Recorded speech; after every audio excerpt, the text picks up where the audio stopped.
When three bullies cornered Kareem behind the gym, they expected fear, but within seconds, one was on the ground, and the others learned what it meant to mess with the wrong kid.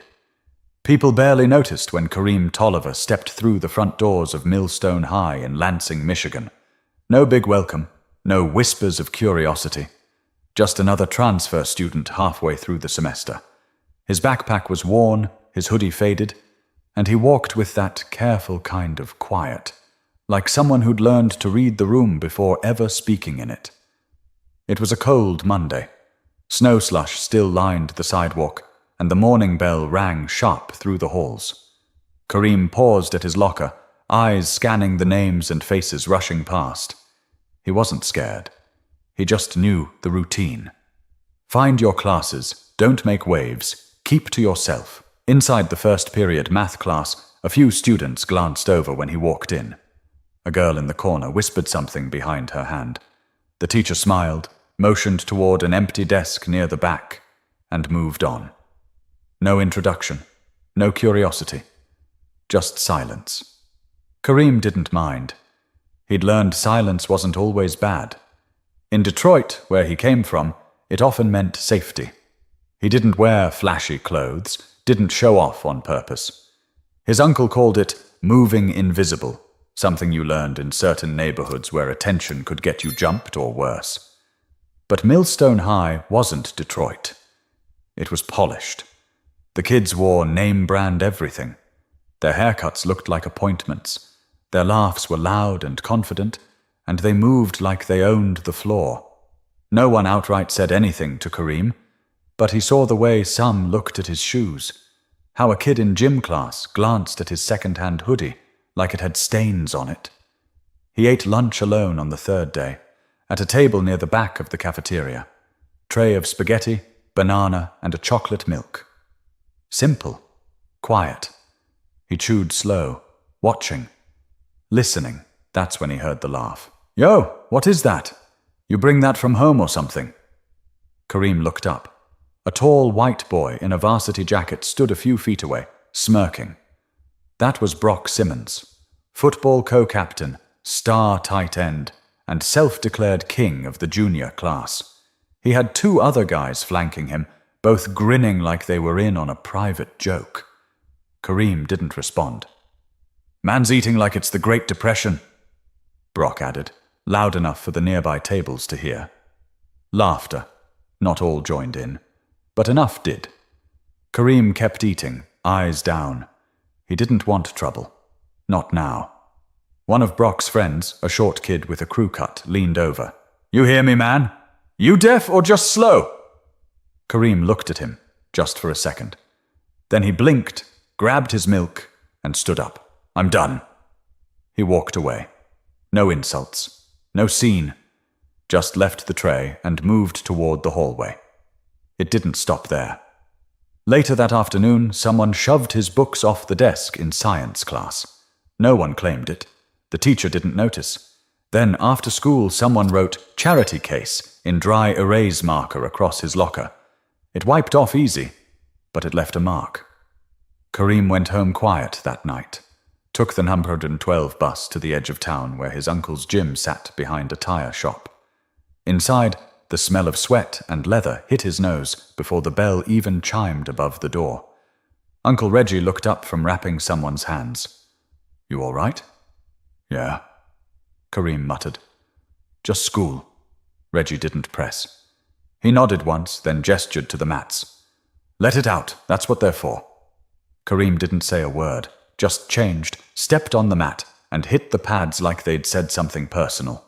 Hooks, counters, pivots. Clean, fast, focused. He didn't need to brag about what he could do. He just needed to remember who taught him to never let anger lead.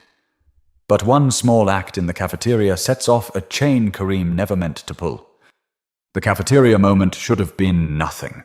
A dumb joke, a quick jab, one of those things people forget by next period. But for Brock Simmons, it wasn't about the joke. It was about the reaction. Or the lack of one.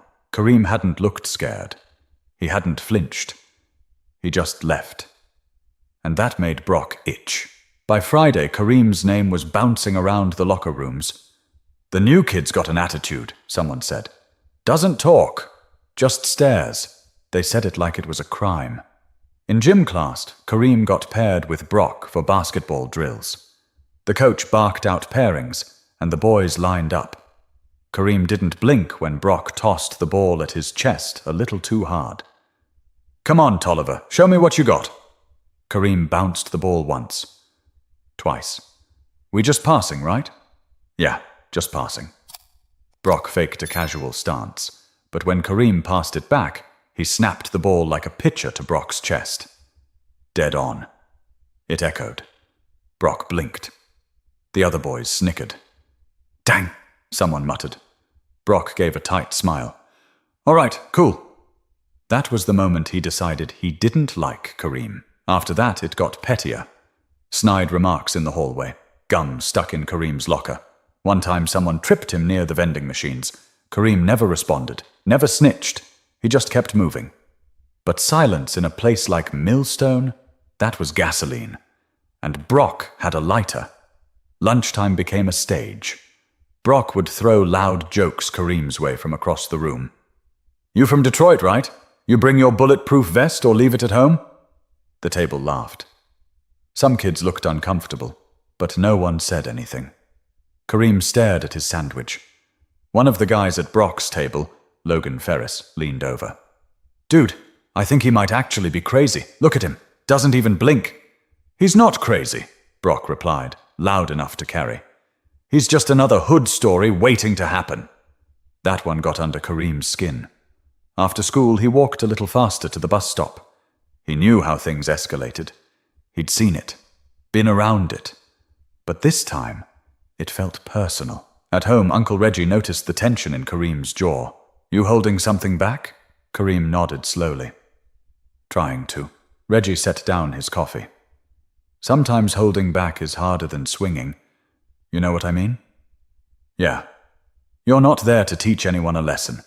You're there to graduate. To build something." "I know." Reggie looked at him for a long moment. "But if someone backs you into a corner, you don't let him walk over you either." Kareem didn't answer. He didn't have to. Back at school, the rumors shifted. A new narrative started floating. That Kareem had a record, that he'd been kicked out of his old school, that he'd fought a teacher in 8th grade. None of it was true, but no one cared. In history class, Brock leaned over from behind. "You ever seen a real fight, Tolliver?" Kareem didn't turn around. "Yeah. I mean up close, not on TV. Blood on the floor kind." Kareem finally glanced over his shoulder. "You don't want that kind." Brock smirked. "Is that a threat?" "It's a warning." That smile faded just a little. But the next day, Brock made a choice. He caught Kareem outside the gym after 6th period. Kareem had headphones in, walking toward the back parking lot where the late buses waited. Brock and 2 of his friends followed quietly. "Yo, Tolliver!" Kareem turned, pulling out an earbud. "You think you're tough?" "No. You act like it. I act like I want to be left alone. You don't get to choose that." Kareem's shoulders tensed. "You done?" Brock took 1 step closer. "Not yet." The bell rang behind them, and the hallway spilled out with noise, but this moment stayed frozen. But Brock doesn't know he's pressing on something that's been trained not to snap, but strike. The next day was a Friday. Cold wind cut across the Millstone parking lot as students rushed to their buses or rides. Kareem stayed behind, helping Mr. Patel, the custodian, with stacking some old desks near the side exit. He wasn't trying to impress anyone, he just didn't want to be in the crowd. But Brock had planned it that way. By the time Kareem came around the back of the gym, the lot had mostly cleared. Just a few cars, no teachers in sight. Brock stood near the dumpsters with Logan and Ty. All 3 had that fake casual posture, hands in pockets like they were just hanging out, waiting. Kareem spotted them and kept walking. His backpack hung over one shoulder. His pace didn't change. "Hey," Brock called. Kareem stopped about 10 feet away. "What? You think you're smart or something? Just ignoring me every time I speak?"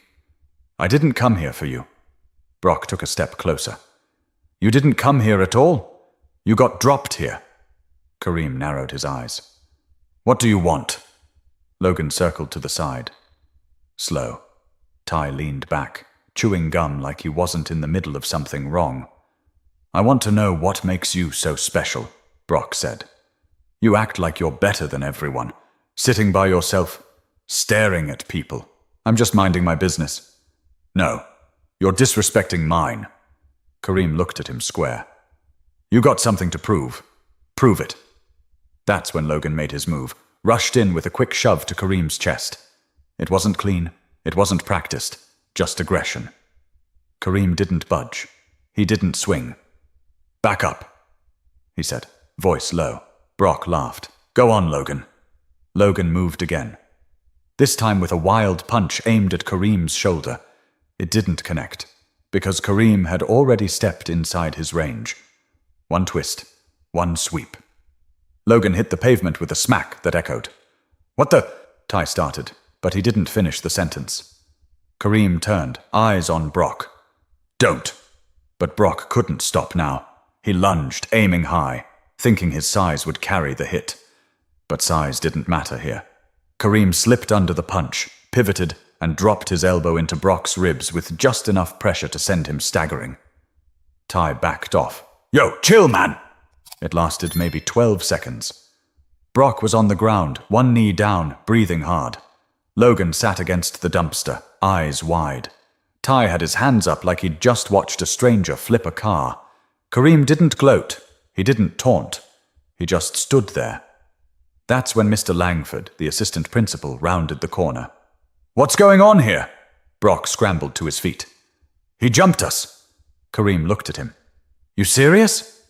I didn't do nothing, man. He's crazy. Mr. Langford glanced at Kareem, then at the others. He didn't see blood. No black eyes, just tension and fear, but not the kind he expected. Kareem's hands were still, his breath steady. He looked more composed than any of them. Come with me, Langford said. They walked to the office in silence. No one said a word. In the waiting room, Kareem sat across from Brock. Logan had already called his dad. Ty said nothing at all. Brock kept muttering under his breath. He's dead. He's done. Kareem didn't even look his way. Inside the principal's office, Mr. Langford stared at Kareem long and hard. Want to tell me what happened? Kareem did. Calm. Straightforward. No lies. No sugarcoating. Langford listened. Then he leaned back and said, You're lucky no one's bleeding. Kareem didn't respond. You know we have a zero-tolerance policy, right? I didn't start it. Langford sighed. Doesn't matter who starts it. What matters is who finishes it. Kareem stared at the desk. Then maybe you should talk to the ones who never tried to stop it. Langford blinked. For a moment, just a breath, he didn't know what to say. But when the dust settles and a teacher shows up, Kareem's not walking away a hero. By Monday, everyone at Millstone High knew. The fight had exploded into whispers and sideways glances. Kareem couldn't walk down a hallway without someone stepping aside. Not out of respect, out of wariness. He wasn't the quiet new kid anymore. He was something else now, something to watch. In first period, the guy who used to sit behind him moved to a different seat. During lunch, no one said anything when Kareem walked in. No jokes, no comments. Just silence. But that silence felt louder than anything. He took his usual seat in the back, set down his tray, and ate alone, same as before. But now it was different. Now they weren't ignoring him. They were avoiding him. Across the room, Brock sat at a crowded table, retelling the story like he was the victim. Dude's psycho, Brock said. Came at us like it was a movie scene. Kicked Logan's legs out like he's Bruce Lee or something. Nobody does that unless they've been in real fights. Ty kept quiet. Logan didn't show up that day. One girl at the table raised an eyebrow. But you guys surrounded him, right? Brock snapped back. Nah, we were just talking. He flipped out. She didn't believe him, but she didn't push it. In gym class, Kareem didn't get paired with anyone. Coach Rawlins just told him to shadow drills today. No reason, no warning. Just instructions. Kareem didn't argue. After school, he didn't go to the gym. He took the long route home instead, walking past the corner store, then cutting through an alley he hadn't used since he moved. He needed time, space, a place to think. At home, Uncle Reggie sat watching a replay of some old UFC fight. Kareem dropped his bag by the door and slumped onto the couch. "Rough day?" Reggie asked. "People act different now. You thought they'd be grateful." "No, I just didn't think they'd look at me like I'm dangerous." Reggie turned off the TV. "Listen, when you defend yourself and win, people see strength. And strength scares the weak, especially the loud ones." Kareem stared at the floor. "I didn't even go hard. I held back. I know you did. But they don't care. Because you exposed something in that boy, and he ain't ready to live with it. What do I do now?" "You keep your head. You remember why you're there." Kareem didn't answer.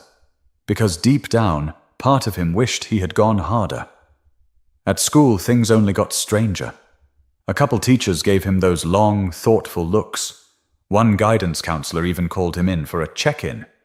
"I just want to make sure you're adjusting," she said. "I know transferring mid-year can be hard." Kareem nodded. She smiled too tightly. "Do you ever feel angry?" He stared at her. "Why?" "No reason, just checking." He got up and walked out before she could finish her next sentence. That night, a post showed up on social media, a blurry photo of the fight behind the gym. The caption said, "He thinks he's in a movie. Scared yet?" It was posted from Brock's burner account. The comments were mixed. "Yo, he dropped Logan like a sack of bricks. Don't mess with that dude. Nah, something's wrong with him. Why was he even here if he's gonna act like that?"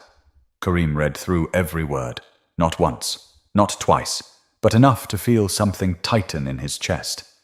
He wasn't ashamed of what he did, but now the story was no longer his. The next morning, he walked into school and saw 2 security officers standing by the main entrance. They weren't always there. In homeroom, the principal's voice crackled over the loudspeaker. "All students involved in last week's altercation are currently under review. A formal hearing will be held this Thursday." Kareem didn't react. He just stared straight ahead. A hearing. Now they were making it official. But the storm isn't over.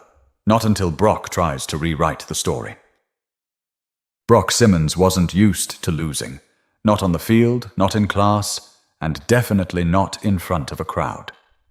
That fight behind the gym bruised more than his ribs. It bruised his image. And for a guy like Brock, that was worse than any hit.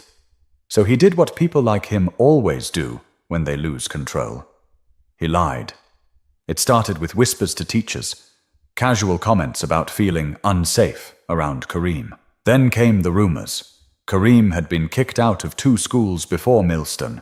He'd once broken someone's nose in middle school. He carried a knife in his backpack. None of it true. None of it challenged.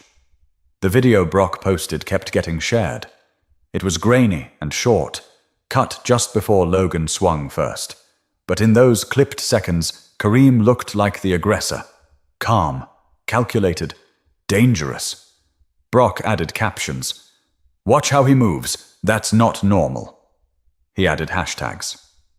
"Millstone threat mapper shouldn't be here." The comments took a darker turn. "He's not like us."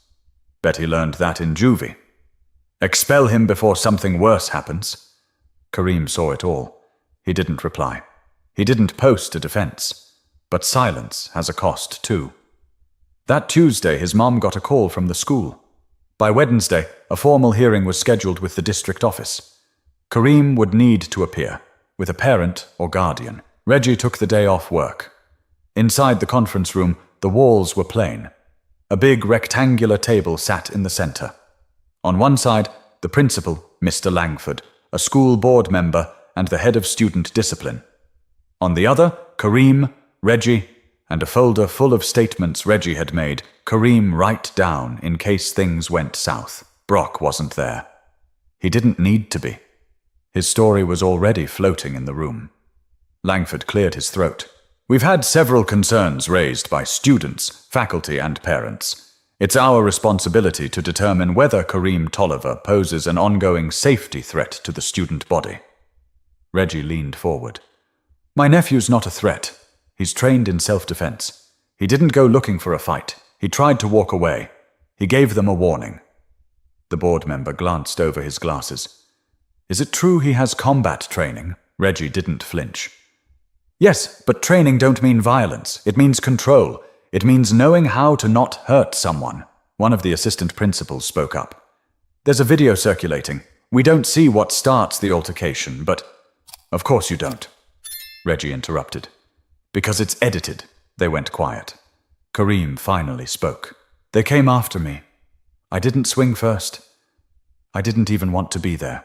And yet, the board member said, tapping the folder in front of him, we have reports of you being involved in an act of physical aggression. So what should I have done? Kareem asked, calm but firm. Let them beat me? Silence again. Reggie sat back. This ain't just about a fight. It's about what you think my nephew is. You saw a big, quiet black boy who defended himself and assumed he must be the problem. Langford looked uneasy. The board member scribbled something on his notepad. The decision was delayed. They needed more time. Outside, Reggie exhaled slow. You did good. Doesn't feel like it. They heard you. Might not admit it, but they did. That night, Kareem didn't eat much. He sat on the back steps, looking up at the sky. Everything felt upside down. He did the right thing. And somehow, he was still the one under fire. He wondered if there was even a right way to be.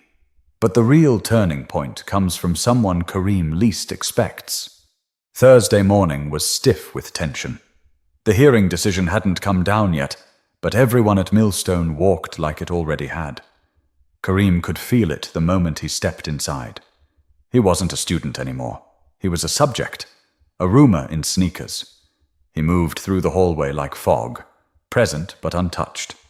Some students stared. Some whispered. Others just looked away. By lunch, the usual table in the back felt colder than normal. Kareem picked at his food. He was halfway through his apple when someone slid into the seat across from him. A white girl with short auburn hair and big glasses. Quiet. Kareem recognized her from a couple classes. Always had a sketch pad. Always kept to herself. Her name was Delaney Foster. She didn't say hello. She leaned in and whispered, I saw everything. Kareem blinked. What? Behind the gym, I was there. I didn't mean to be. I was sketching the dumpsters for a project. I stayed quiet because I didn't want to get dragged into it, but this hearing's not right. Kareem stared. Why are you telling me this now? Because if they expel you over Brock's lie, I'm just as guilty for not speaking up. Kareem paused, unsure if he should even believe her. You're not just messing with me. No, she said, eyes firm. I already told the assistant principal. I'll be at the follow-up hearing. That night, when Reggie came home from work, Kareem told him everything. She's going to testify? Yeah. You trust her? I don't know. But she sounded serious. Reggie nodded. Sometimes the right people stay quiet until the cost of silence gets too high. Friday's follow-up hearing felt different. Delaney sat at the far end of the table, hands in her lap, voice shaking slightly. But her words were clear. They cornered him. 3-on-1. Logan threw the first punch. Kareem just defended himself. He told them to back off more than once. I saw it all. The room shifted. Even Langford stopped scribbling his notes. And you didn't say anything until now? The board member asked. Delaney shook her head. I was scared. But that's not a good excuse. Her voice cracked just slightly at the end. They dismissed the room after 15 more minutes of discussion. Kareem and Reggie stepped out into the parking lot together, the winter wind sharp against their jackets. She didn't have to do that, Kareem said. No, Reggie replied, but she did. The official decision came by email the next morning. Kareem Tolliver is not subject to disciplinary action. The school acknowledges evidence showing he acted in self-defense. Reggie printed it and stuck it on the fridge. But even with the hearing closed, Kareem knew things weren't just fixed. At school the following week, things were quieter. No snide remarks, no shoves. Brock didn't speak to him. He didn't even look his way. Logan returned, kept his head down. Ty switched lunch tables entirely. One afternoon, as Kareem was putting his books in his locker, Delaney walked past. She didn't say anything, just raised a hand, a small wave, and kept walking. He smiled, just a little. Not everything needed words, but the air had changed, not just around Kareem, but around the school. He noticed 2 freshmen standing up for a kid getting mocked outside the gym. He saw a teacher actually step in when a student made a slick comment in class. Little shifts, nothing huge, but they were there. But even after justice, Kareem is left with something heavier than bruises. The last bell of the semester rang, and just like that, the halls flooded with noise again. Backpacks slung over shoulders, lockers slammed shut, and plans for winter break echoed off the walls. But for Kareem Tolliver, none of it felt normal. He stood by his locker longer than usual, letting the wave of bodies pass him by. There was no more hearing, no threats, no whispers. But peace. That was a different story. He'd survived the storm, but surviving doesn't always mean healing. Ms. Curtis, his English teacher, caught him as he was leaving. "Hey, Kareem, hold up a sec." He turned. "Yeah? We're having a student-led assembly tomorrow. One of the speakers dropped out, and a few of us thought maybe you'd consider saying something." He froze. "Like, speak? In front of the whole school?" She smiled gently. "Only if you want to. I just think people need to hear from you. Not the version that's been passed around. You." Kareem didn't answer, just nodded once and walked off. That night, he sat on the floor of his room with a notepad in front of him. Blank, pen in hand. He stared at the page for nearly an hour. Then he wrote one line. "I didn't ask to be here, but I'm not going anywhere either." The next morning, the auditorium was packed. Lights low. Students restless.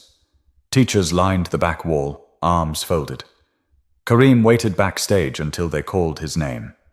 He walked slowly to the mic. No paper, no script, just his voice. "I've been called a lot of things since I got here. Quiet, weird, dangerous. Some of y'all probably still don't know what to make of me." Some nervous laughs from the crowd. "I didn't come here to fight anybody. I came here to finish high school. I wanted what everyone else wants. To get through my day without drama." He looked around. The silence was heavy, but listening. "I'm not going to stand up here and say I'm perfect. I've made mistakes. I've gotten mad. I've been hurt.